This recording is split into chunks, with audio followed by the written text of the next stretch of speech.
आज का दिन गत्यात्मक ज्योतिष के इतिहास में अत्यंत महत्वपूर्ण है।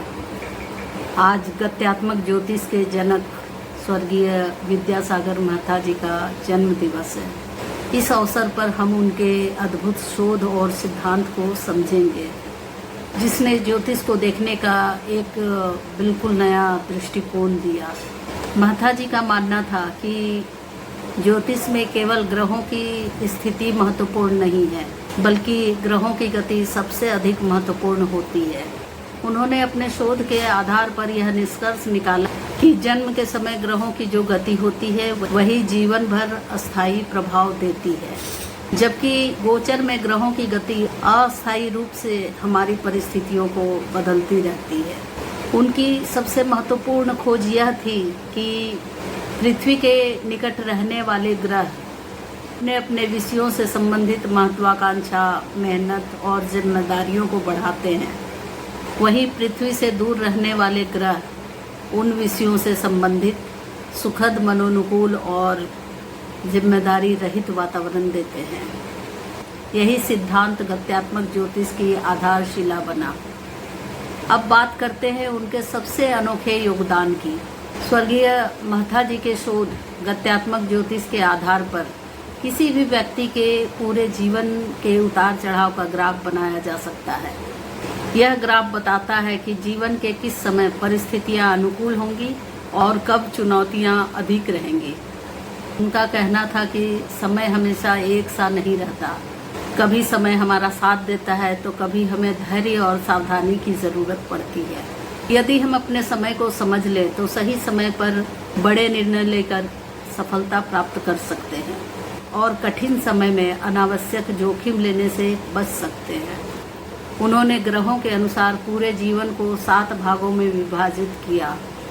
जन्म से 12 वर्ष तक चंद्रमा, 12 से 24 वर्ष तक बुध, 24 से 36 वर्षों तक मंगल, 36 से 48 वर्षों तक शुक्र, 48 से 60 वर्षों तक सूर्य, 60 से 72 वर्षों तक बृहस्पति तथा 72 से 84 वर्षों तक शनि। इसमें प्रत्येक विभाजित काल में संबंधित ग्रहों का सबसे ज़्यादा प्रभाव रहता है। उनके ग्राफ को हम 3 स्तरों से समझ सकते हैं। अगर ग्राफ 100 के आसपास हो, यह मनोनुकूल, सुखद और अवसरों से भरा समय कहलाता है। अगर ग्राफ 50 यानी 50 के आसपास हो तो यह मेहनत, स्तर, महत्वाकांक्षा तथा जिम्मेदारी से भरा समय होता है। यदि ग्राफ 0 के आसपास पहुंच जाए तो यह संबंधित विषयों को लेकर कठिनाइयों का अनुभव कराता है। इन ग्राफ को देखने का तरीका अलग है। उसके पहले और बाद के पॉइंट को देखकर तुलनात्मक अध्ययन करना ज़रूरी है। किसी भी ग्राफ का मध्य बिंदु उसका पीक पॉइंट होता है। अगर हम नेगेटिव ग्राफ से चल रहे हैं तो नेगेटिव रूप में, और पॉजिटिव ग्राफ से चल रहे हैं तो पॉजिटिव रूप में। जैसे जन्म से 12 साल के बीच का ग्राफ 6ठे साल में, 12 से 24 के बीच 18वें साल में, 24 से 36 के बीच 30वें साल में, 36 से 48 के बीच 42वें साल में, 48 से 60 के बीच 54वें साल में तथा 60 से 72 के बीच 66वें साल में और 72 से 84 के बीच 78वें साल में इसका प्रभाव सबसे ज़्यादा देखने को मिलता है।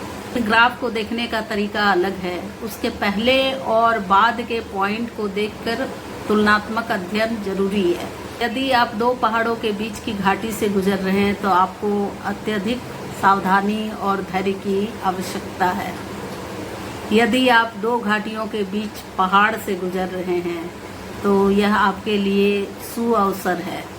इस समय महत्वपूर्ण जोखिम लिए जा सकते हैं। इस सिद्धांत के अनुसार ग्राफ अच्छा और मनोनुकूल होने के बावजूद 2.5 दिन से 2.5 साल तक हम परेशान भी रह सकते हैं। अगर ग्राफ नेगेटिव हो उस समय भी 2.5 दिन से 2.5 साल तक हमारे साथ अच्छा भी हो सकता है, और यह सब गोचर के ग्रहों के कारण होता है। गोचर के ग्रह जैसे चल रहे होते हैं उसी के हिसाब से हमें उसका परिणाम मिलता है। अब बात करते हैं उनके उस विचार की जिसने परंपरागत ज्योतिष पर गंभीर प्रश्न खड़े किए। स्वर्गीय मेहता जी का कहना था कि थाने में बैठा हर व्यक्ति थानेदार नहीं हो सकता। वहाँ चोर, उचक्के, माली तथा वहाँ के केयर टेकर भी हो सकते हैं। इसलिए ग्रह का किसी भाव में बैठ जाना पर्याप्त नहीं है। यह देखना आवश्यक है कि वह किस गत्यात्मक शक्ति से संपन्न है। यही विचार गत्यात्मक ज्योतिष को पारंपरिक ज्योतिष से अलग पहचान देता है। आज उनकी जयंती पर हम स्वर्गीय विद्यासागर मेहता जी को श्रद्धापूर्वक नमन करते हैं। उनका शोध आज भी हजारों लोगों को अपने जीवन की परिस्थितियों को समझने का एक नया दृष्टिकोण प्रदान कर रहा है। यदि आपको यह जानकारी अच्छी लगी हो तो कृपया वीडियो को लाइक करें, कमेंट करें और हमारे चैनल को सब्सक्राइब करना ना भूलें। धन्यवाद।